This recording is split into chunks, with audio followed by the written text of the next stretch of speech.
Hello दोस्तों। तो जैसा कि पिछले एपिसोड में हमने देखा कि अपने दोस्तों के साथ मिलकर एक टोन में कुछ ड्रेसेस लेने के लिए गया हुआ था, जहां की मुलाकात एक भिखारी से होती है। लेकिन वो भिखारी यहां पर चूहे की रियल पावर्स देखकर अजीब तरीके से बिहेव कर रहा था। वो चूहे को देखकर डरते हुए यही सब कह रहा था कि तुमने जो कुछ भी मुझे कैडी के लिए कहा बैले वो किया, मुझे प्लीज जाने दो। जबकि साथ ही साथ चूहे ने उस टॉप के अंदर देखा कि दो वॉरियर्स की एयर फ्लो ठीक टेक्निक के लिए फाइट कर रही थी, लेकिन चूंकि किसी मौके का फायदा उठाकर वो फ्लोटिंग डिग्री खुद के लिए ही हासिल कर लेता है। मेरे उस बूढ़े आदमी को तो काफी जरा गुस्सा आ गया था, इससे पहले कि यह चूहे पर हमला करके उसे इंजर्ड कर पाता। तभी अचानक वहां पर वही भिखारी आ जाता है जिसे उस बूढ़े आदमी पर गुस्सा करते हुए कहा कि आखिर तुम्हारी हिम्मत कैसे हुई, तुमने उस पर हमला कैसे किया। ये कहते साथ ही वह भिखारी वहां पर एक बहुत बड़ा ब्लास्ट कर देता है, जिससे एक बाल बच गया। अब आगे नेक्स्ट एपिसोड की शुरू में हम देखते हैं जहां पर चूहे को स्टॉप से लाए हुए ट्रेसर का इस्तेमाल करते हुए अपने लेवल को ब्रेक थ्रू करने की कोशिश कर रहा था। इसी कल्टीवेशन के प्रोसेस के दौरान हम उसी ड्रैगन को भी देखते हैं जो कि चूहे को उस थंडरबोल्ट के साथ मिला था। ये काफी देर तक कल्टीवेशन करने के बाद हम देखते हैं कि चूहे थक हार कर लेटते हुए कहते हैं कि मेरे पूरे 2000 स्पिरिचुअल बीट्स का इस्तेमाल किया, तब जाकर मैं बड़ी मुश्किल से युवा रेल पर पहुंच पाया हूं। ये बिल्कुल भी अच्छा नहीं हो रहा। अगर इसी तरह से धीरे धीरे मेरा ब्रेक थ्रू होता रहा तो यह तो काफी वक्त लेगा। जो सुनकर चूहे की बॉडी में मौजूद तो काफी गुस्सा हो गई थी। वह चूहे को डांटते हुए कहती है कि लोग हजारों साल तक कल्टीवेशन करते हैं, सिर्फ एक स्टेज को बढ़ाने के लिए तुम सिर्फ 2000 बीट का इस्तेमाल करके कुछ घंटों तक कल्टीवेशन की और तुम्हारा ब्रेक थ्रू हो गया। फिर भी तो यह कब लग रहा है, तुम धीरे धीरे लालची होते जा रहे हो, रखना कहीं तुम्हें ताकत की लालच हडल बना दे। जो सुनकर चूहे क्वीन को कहता है कि तुम्हारी बातें ठीक है, लेकिन तुम्हें यह बात तो अच्छे से मालूम होगी कि मैं गोल्ड लेवल तक पहुंचना चाहता हूं, लेकिन वहां तक पहुंचने के लिए अभी काफी दूर हूं। जो सुनकर तो क्वीन ने यहां पर चूहे का मजाक बनाना शुरू कर दिया था। वह कहती है कि तुम गोल्ड लेवल की बात कर रही हो, तुमने अपनी शक्ल भी देखी है। जो सुनकर चूहे भी पीछे रहने वाला कहां था। वह यहां पर क्वीन से कहता है कि तुम्हारी आवाज भी तो काफी खूबसूरत है, मुझे तो लगा था कि तुम एक खूबसूरत परी जैसी होगी, लेकिन मुझे मिला क्या, एक बड़ा सा अंडा। सुनकर तो क्वीन गुस्से में आकर चूहे से कहती है कि यह भी तुम्हारी गलती है, अगर तुम इतने कमजोर ना होते तो अब तक यूं अंडा बनकर रहती। मैं भी जल्द से जल्द वोल्फ होना चाहती हूं, लेकिन तुम्हारी वजह से ऐसा कर नहीं पा रही। जो सुनकर चूहे कहते हैं कि तुम्हारा इससे क्या मतलब, नहीं तो मुझसे कैरेक्टर तो नहीं हो, या फिर ऐसा तो नहीं कि तुम मेरा हो। यह कहते हुए चूहे अजीब अजीब शक्लें बना रहा था, जबकि क्वीन उसे डांटते हुए कहती है कि खामोश हो जाओ। इसके बाद हम देखते हैं कि यहां पर सीरियस होकर अपने किंगडम सेट की तरफ जा रहा था, क्योंकि वहां पर जल्द ही एक टैलेंट टेस्ट होने वाला है। बेशक चूहे ऑलरेडी कोल्ड साइफर बन चुका, लेकिन वह फिर भी इस टेस्ट को देना चाहता था। साथ ही साथ वह यहां पर क्वीन से कहता है कि इस टेस्ट के बाद हम लोग दोबारा हमारे गांव जाएंगे। फिर से सवाल करती पूछती है कि अब तू वापस अपने गांव क्यों उजाला चाहते हो, जिस पर चूहे कहते हैं कि मुझे अपने कुछ सवालों के जवाब ढूंढने हैं। ये कहते हुए चूहे सीधा अपने ग्लोब सेट की तरफ रवाना हो गया, जहां पर हम देखते हैं कि और भी कई सारे डेसिमल अपने टैलेंट टेस्ट को देने के लिए आए हुए थे। और यहां पर मौजूद एक एल्डर इन लोगों को बताता है, तुम में से मौजूद यहां पर काफी सारे डिसाइड अभी आउटर डिसाइड है। अगर तुम लोग यहां पर इस टैलेंट टेस्ट को पास कर पाए तो तुम लोगों को प्रमोट करके इन्हें डिसेबल बना दिया जाएगा। ये तुम लोगों के लिए काफी अच्छा मौका है।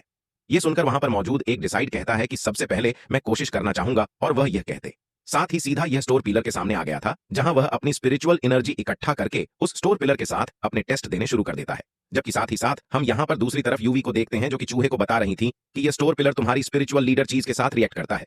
इसी की वजह से पता चल पाएगा कि तुम क्वालिफाइड हो या नहीं। वैसे तुम्हें जरा परेशान होने की जरूरत नहीं थी, हम दोनों तो ऑलरेडी डिसाइड है। हम दोनों यहां पर बस टेस्ट देंगे ताकि हम लोग अपनी पावर्स को चेक कर सके। यहां वह ये सब बता रही थी। जबकि दूसरी तरफ हम उस रिसाइकिल को देखते हैं जिसे ये स्टोन पिलर के साथ अपने टेस्ट को देना शुरू कर दिया था, और हम देखते हैं कि वह फसर्ट लेवल को भी पार नहीं कर पाता। इसी वजह से वह फेल हो गया, यानी कि वह आउट डिसेबल ही रहेगा, जो देखकर वहां पर मौजूद सब लोग उस लड़के पर हंस रहे थे। उस लड़की के बाद हम देखते हैं कि व्हाइट ड्रैगन आगे की तरफ जाते हुए कहता है कि मैं इसके बाद कोशिश करना चाहता हूं, और वह यहां पर जैसी टेस्ट देता है उसका तो सेकंड लेवल पार हो चुका था, यानी कि वह डिसाइड के लिए क्वालिफाइड है। जबकि व्हाइट टाइगर भी बिल्कुल सेम लेवल पर था, तो वह दोनों व्हाइट ब्रदर्स काफी ज्यादा खुश हो गए थे, क्योंकि वह दोनों काफी जरा ताकतवर हो चुके हैं। यही इन दोनों की बाकी की सारी साइकिल भी बारी बारी करके अपने इस टैलेंट को दे रही थी, जिनमें से काफी सारे फेल और बहुत सारे पास भी हो जाते हैं। दोस्तों, इससे पहले कि आप लोगों को कंफ्यूजन हो जाए, मैं आप लोगों को क्लियर करके बता देता हूं कि फर्स्ट लेवल पर ग्रीन एनर्जी शो होती है, सेकंड लेवल पर आप लोगों को येलो कलर की एनर्जी दिखाई देगी, यानी कि वह पासिंग लेवल है। जबकि इनमें से कुछ ऐसे डिसेबल होंगे जो कि थर्ड लेवल यानी कि ऑरेंज तक भी पहुंच पाएंगे। साथ ही यहां पर यूवी च्यूइंग को बताती है कि वैसे मेरी बहन ने मुझे बताया था कि ओवन रेंज के बाद रेड लेवल आता है, जिसे पूरी एकेडमी में सिर्फ 2 ही लोग एक्टिवेट कर पाए।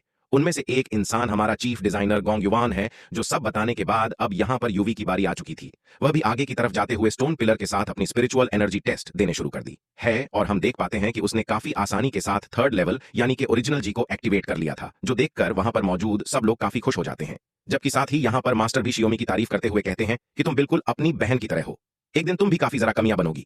इसके बाद हम देखते हैं कि चिनफिंग भी आगे की तरफ आते हुए कहते हैं कि मैं भी ये टेस्ट देना चाहता हूं ताकि मैं सिर्फ अपने पावर लेवल्स को चेक कर सकूं, जो सुनकर मास्टर सी इजाजत दे देते हैं। दूसरी तरफ ये चूहे आगे की तरफ जाते हुए स्टोर पिलर पर अपना हाथ टच कर देता है। साथ ही साथ शूटिंग यहां पर अपने मम्मी सुमी की बातें ही सोच रहा था, जहां सिम्मी ने चूहे को बताया कि ऑरेंज के बाद रेड लेवल आता है और रेड लेवल को अभी तक सिर्फ सीवियर डिसेबल गॉग वॉर ही एक्टिवेट कर पाया। उसके बाद पर्पल लेवल आता है, लेकिन आज तक पूरे किंग लोग सेट में कोई भी पर्पल लेवल को एक्टिवेट नहीं कर पाया। ये सारी बातें सोचते हुए यहां पर फौरन अपनी स्पिरिचुअल पावर एक्टिवेट कर दी, जिसकी वजह से चारों तरफ खामोशी छा गई थी। उन लोगों को देखना था कि चूहे की पावर लेवल्स क्या है, लेकिन वहां स्टोर पिलर पर तो एक भी लाइट एक्टिवेट नहीं हुई, जो देखकर सब लोग चुप्पी का मजाक उड़ा रहे थे। वह फिर उससे कहते हैं कि तुम तो फेलियर से भी नीचे हो, तुम तो सिर्फ ग्रीन एनर्जी भी एक्टिवेट नहीं कर पाए। जबकि दूसरी तरफ मास्टर चुप्पे से कहते हैं कि इस बात से कोई फर्क नहीं पड़ता, तुम अभी भी कोई डिसाइड हो। फिंग को भी कुछ समझ नहीं आ रहा था, वह यहां पर निराश होकर रवाना हो जाता है। जबकि साथ ही हम लोगों को स्टोन पिलर का सीन दिखाई दिया, जहां उसके ऊपर वाली साइड पर्पल तरह की चमक शुरू हो गई थी। दूर से वह एसेसेन और किंगडम सेट का एक एल्डर ये सब देख रहे थे। वह लोग कहते हैं कि यह तो बिल्कुल नामुमकिन है। फेंग ने लेजेंडरी पर्पल लाइट को एक्टिवेट कर लिया। जब से किंग लोग सेट बना है, आज तक इस लाइट को कोई भी एक्टिवेट नहीं कर पाया। कहीं ऐसा तो नहीं कि चूंकि एक बहुत बड़ा जीनियस है, जहां उसे खुद ही अपनी पावर्स के बारे में कुछ नहीं मालूम। इसके बाद सीन शूट कर यहां दूसरी तरफ फेंक पर आ गया था, जहां सिम्मी को समझाने की कोशिश कर रही थी कि तुम्हें निराश नहीं होना चाहिए। मुझे लगता है कि वह पत्थर यकीनन खराब हो गया होगा, जो कि तुम्हारी पावर्स के बारे में समझ ही नहीं पाया। जबकि सच में इस बात को लेकर थोड़ा सा उदास हो गया था। तभी अचानक हम देखते हैं कि वहां पर चीफ डिसेबल गोइंग युवा आ जाता है, जिसे देखकर वहां पर मौजूद सारे के सारे डिसेबल रिस्पेक्ट देते उसके सामने झुक गई थी, लेकिन फिर उसके सामने नहीं झुकता। तुम तो वैसे भी पिछले कई वक्त से शूटिंग पर नजर रख रहा है, और अब यह सब करने की वजह से शूटिंग उसे वैसे भी ज्यादा पसंद नहीं आ रहा। इसलिए गोंग युवान यहां पर मौजूद सारे डिसेबल से कह रहा था कि तुम लोग इन्हें डिसेबल बन चुके हो, लेकिन इसका मतलब यह नहीं कि अब तुम लोग बैराज करना छोड़ दो। यह सब कहते हुए अचानक उसकी नजर यूबी की बेंच पर पड़ गई थी, इसलिए वह तेजी के साथ सीधा यहां यूबी के सामने आकर खड़ा हो जाता है। वह गुस्से के साथ सिमी का बैज लेते हुए कहता है कि यह क्या है, जिस पर सिम्मी से जवाब देते हुए कहती है कि यह हमारे विंग अलायंस का बैच है। सब लोगों का एक छोटा सा ग्रुप है, ज्यादा कुछ नहीं। जो सुनकर तो गोगी वैसे भी लोगों से पंगा लेना चाहता था, इसलिए वह उस बैच को तोड़ते हुए गुस्से के साथ कहते हैं कि अब तो लुकिंग लोग सेट की कोड़ी साइकिल्स हों। तुम लोग यहां पर ग्रुप्स नहीं बना सकते, बल्कि तुम लोगों को सिर्फ हमारे सेट के साथ ही वफादार होना होगा। यह सब देखकर काफी गुस्से में आ गया था। उसे शांत कराने की कोशिश करती है, लेकिन चुप्पे का गुस्सा शांत होने का नाम ही नहीं लेता। वह आगे की तरफ जाते हुए यहां गोगी से कहता है कि तुम यहां के चीफ डिसाइड हो, तो तुम्हें क्या लगता है कि हम सब लोगों को तुम्हारा वफादार होना चाहिए? इस तरह से किसी के साथ जबरदस्ती नहीं कर सकते। जो सुनकर गांव वाले फौरन यहां फेंक पर हमला कर दिया, जिससे पहले हमले को तो डॉज कर लेता है, लेकिन गोगी वार की ताकत ज्यादा हो जाने की वजह से वह तेजी के साथ टेलीपोर्ट होकर चुप्पे के पीछे आ गया था, और वह चुप्पे को गर्दन से पकड़ते हुए जमीन पर पटक देता है। जो देखा तो सिम्मी काफी परेशान हो चुकी थी। जबकि दूसरी तरफ गोंग युवान यहां पर शूटिंग से कह रहा था कि तुम बहुत ज्यादा ताकतवर हो, मेरी तुम पर नजर थी, लेकिन तुम्हारे काम बिल्कुल भी मुझे पसंद नहीं आ रहे। तुमने हमारे एक डिसाइड की कल्टीवेशन को ब्रेक कर दिया, और भी तुमने काफी सारे रूल्स ब्रेक किए। लगता है कि आज के दिन मुझे तुम्हें सबक सिखाना ही होगा, क्योंकि यहां पर गोंग की यह बातें सुनकर कहती है कि प्लीज उसे माफ कर दीजिए। हम लोग आज के बाद अपने विंग अलायंस को डिसबैंड कर देंगे। अब जैसा करें हम वैसा ही करेंगे, लेकिन प्लीज आपको जाने दीजिए। दूसरी तरफ गांव युवा यहां पर चुप्पी को गर्दन से पकड़ते हुए उठाकर कहता है कि तुम बहुत ज्यादा उछलते हो। एक बात मालूम होनी चाहिए कि यहां पर सिर्फ एक ही चीज रिसाइकल है, और वह है गोंग युवान। असल में गोंग युवान यहां पर अपने डर दिल में बिठाना चाहता था, लेकिन फेंक तो कभी किसी से नहीं डरता। इसलिए गोंग युवान की यह बात सुनते साथ ही उसके मुंह पर थूक देता है, जिसकी वजह से गोंग वॉर की काफी बेइज्जती हो गई थी। वह काफी जरा गुस्से में आ जाता है।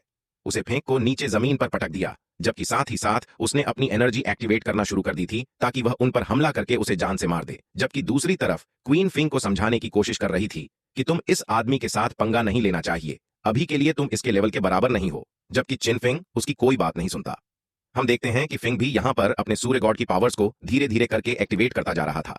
जैसे ही यह गोंग युवान उस पर अटैक करता है, दोनों ही उड्डी ढहते हुए पीछे जा गिरे, जिसकी वजह से च्यूइंग के मुंह से खून भी निकल आया। लेकिन वह मुस्कुराते हुए कहते हैं कि एक बार फिर से आओ, जिस पर तो गोंग युवान को और भी ज्यादा गुस्सा आ गया था कि आखिर यह मामूली सा कीड़ा जिसकी लेवल इतना कम है, ये मेरे सामने खदरिढ़ा कैसे हो सकता है?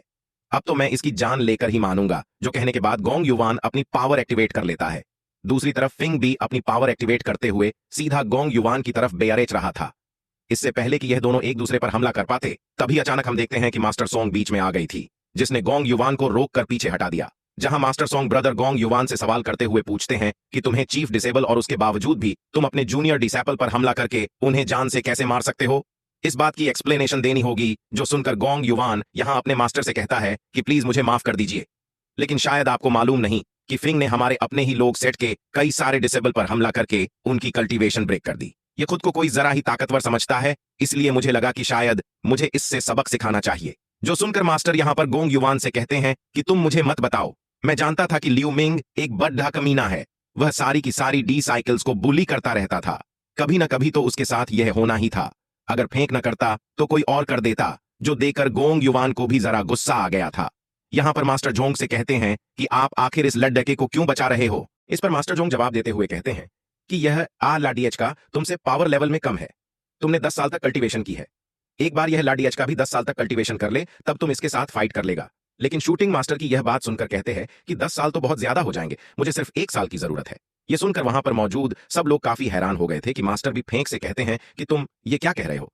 फिर मास्टर को जवाब देते हुए कहते हैं कि मैं पहले दिन जब इस किंगडम सेट में आया था, मैंने खुद से वादा किया था कि मैं खुद को सबसे ज्यादा ताकतवर बनाऊंगा और ज्यादा वक्त भी नहीं लूंगा। मुझे तो लगता है कि 1 साल भी ज्यादा हो जाएगा। सिर्फ कुछ ही महीनों के बाद मैं गोंग युवान से ज्यादा ताकतवर हो सकता हूं। जो सुनकर तो गोंग युवान ने हंसना शुरू कर दिया था। वह यहाँ पर फेंक से कहते हैं कि ठीक है, मैं तुम्हें 1 साल देता हूं। 1 साल बाद हम लोग यहाँ पर फाइट करेंगे। मैं तुम्हें सिर्फ 3 हमलों में ही जान से मार दूंगा। इस बात को आगे फेंक पूरा करते हुए कहते हैं कि अगर तुम ऐसा न कर पाए और मैंने तुम्हें हरा दिया, फिर तुम्हें अपनी चीफ डिसेबल की पोजीशन को छोड़ना होगा।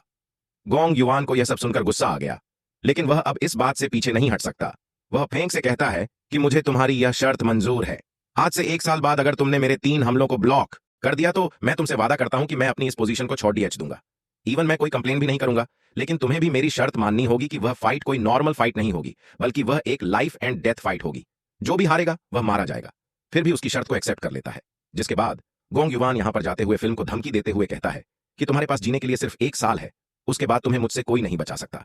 यहां गोगी के जाने के बाद मास्टर चिनफिंग से सवाल करते पूछते हैं कि तुम क्या इस बारे में श्योर हो, क्योंकि गोंग युआन ऑलरेडी जवान रैली को पार कर चुका है। मुझे नहीं लगता कि तुम्हें उसके साथ फाइट करनी चाहिए।